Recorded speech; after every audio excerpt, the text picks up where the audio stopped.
At one of the family reunions, I revealed my unfaithful spouse's secret. "Honey, are you abstaining from wine tonight? Or is it due to the antibiotics you're taking for gonorrhea after our cruise?" However, my daughter then made an unexpected revelation that took me by surprise. The warm light of the dining room illuminated hidden truths, highlighting the imperfections of a life I thought was perfect. I took a seat at the head of the table, the supposed patriarch of a family based on trust and affection. To my right sat Claire, my wife of 25 years, her graceful hands resting neatly on her lap, and her smile spreading throughout the house. To my left sat Isabel, our 20-year-old daughter, who was anxiously clutching her wine glass, and her face betrayed no emotion. "Let's have a toast," I announced, my voice calm despite the storm raging inside me. The room filled with polite laughter, but I could feel the tension thickening like a fog. This toast wasn't a celebration. It was my first step in breaking down the facade of our lives. Tonight the secrets would come out into the light, and the truth would shatter the illusions we all lived by. Claire and I had always looked enviable, a picturesque couple living in a beautiful townhouse in Montmartre. Outwardly, we radiated harmony, but behind closed doors, cracks began to appear in our perfect image, exposing a reality far from the admiration of outsiders. My career as a senior partner in an investment firm provided us with a comfortable life, and Isabel attended private school. Claire, with her effortless charm and grace, was the kind of woman who attracted attention at every social event. We seemed to have it all, but appearances, as I was painfully aware, can be deceiving. At first, the signs were barely noticeable. Claire began to spend more time away from home, claiming that her work at the gallery demanded it. Her laughter, once genuine and warm, became rehearsed. Her cell phone, which she carelessly left on the counter, was now guarded like a chest of secrets. I tried to brush off my growing unease, but there was a bang. She had gone on a last-minute cruise with her old university friends. Claire favored careful planning. Spontaneity was not her thing. The first real clue came when I discovered an unfamiliar scarf stuffed in her desk drawer.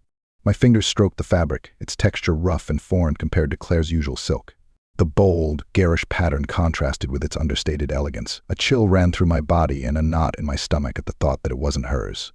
My pulse quickened, and for a moment I just stared at her, suspicion pressing like a physical force. It was like I was holding someone else's secret in my hands. It wasn't her secret. Claire's taste leaned toward understated elegance rather than bold patterns. Then, while cleaning the kitchen, I noticed a notification light up on her iPad.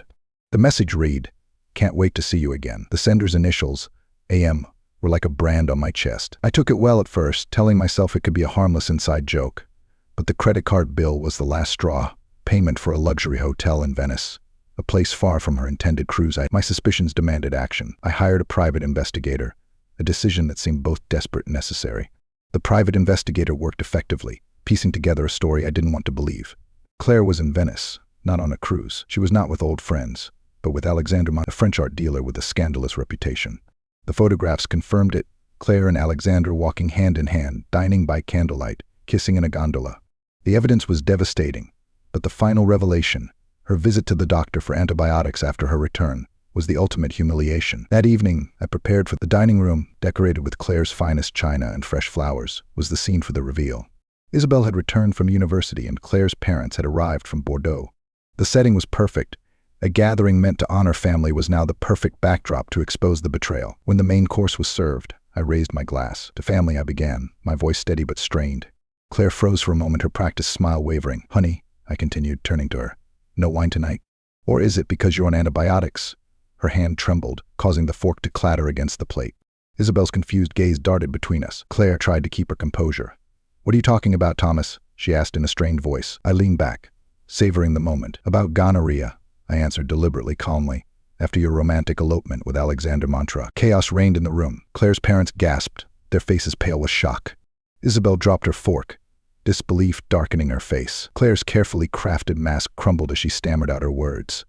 "Thomas, please. Not here." "Why not here?" objected I, raising my voice. "Isn't this the perfect place to discuss how my wife of 25 years betrayed me?" Tears streamed down Claire's face, and she dropped her head in. Her parents demanded answers, their voices merging into a cacophony of outrage. Then, cutting through the noise, came Isabel's voice. "Stop it," she shouted, her voice shaking. Rising abruptly, she pushed back her chair. "You're not the only one with secrets, Father." All eyes turned to her. The room fell into stunned silence. My heart raced as I tried to comprehend her words. "What are you talking about?" I asked, struggling to catch my breath. Isabel hesitated before taking a deep breath. "Alexander Montrux, he's my biological father." Her words hit me like a physical blow. For a moment, it was as if the world tilted as I tried to comprehend this revelation. "What?" I managed, my voice trailing off. "I took a DNA test last year for a school project," Isabel said, tears streaming down her cheeks. It didn't match yours. I talked to my mom and she admitted it. Isabel, please, Claire pleaded, desperation in her voice. Not now. No, shouted Isabel, her voice cracking. I kept your secret because I didn't want to hurt Daddy. But after everything you've done, he deserves to know. I turned to Claire, clutching the edge of the table so tight my knuckles turned white. Is it true? I demanded. Her silence was an unnecessary confirmation for me. The days that followed were a whirlwind of emotions and actions. Rage bubbled within me, fueling my determination to destroy a life built on lies. Grief weighed heavily on me, seeping into quiet moments and reminding me of what I had lost. Determination, however, became my anchor. I meticulously gathered evidence for the divorce, reviewing financial statements and consulting with attorneys. Every step was a struggle between recognizing Claire's betrayal and shielding Isabel from the consequences. The emotional conflict gnawed at me. How could I protect my daughter by revealing the truth about her mother's actions? Those days weren't just a blur, they became a crucible that defined the path I had to take to regain my dignity and rebuild my life. I filed for divorce, making sure that Claire's infidelity and exposure of paternity took center stage in the proceedings. I cut off her financial support and sent incriminating evidence to Alexander, forcing him out of our lives. A few months later, I stood in my new garden, the scent of fall leaves wafting in the crisp air. Isabel sat beside me, cupping her hands around a mug of steaming tea. You're still my father, she said quietly.